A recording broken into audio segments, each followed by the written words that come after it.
She wanted some soup just recently when it turned cold, and she took a package, and it was delicious. It's in monthly payments that you guys have come up with, and I think that is a way that people can start getting involved and start putting your money into the food and the equipment that you need for storage.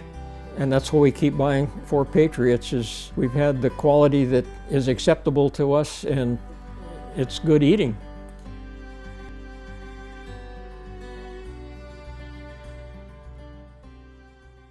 When you look at our food supplies, the majority is for Patriots food, and that's been something that makes us say, okay, come what may, we should be prepared.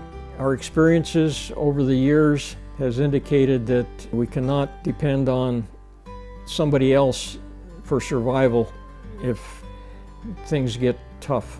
We ended up putting a lot of our canned goods in the garbage, and we had some other companies that we had dealt with that had food, and we've determined that For Patriots fit our taste buds better than anybody else.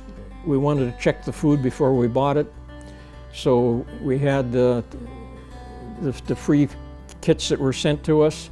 She wanted some soup just recently when it turned cold, and she took a package, and it was delicious. It's in monthly payments that you guys have come up with, and I think that is a way that people can start getting involved and start putting your money into the food and the equipment that you need for storage. And that's what we keep buying for Patriots, is we've had the quality that is acceptable to us, and it's good eating.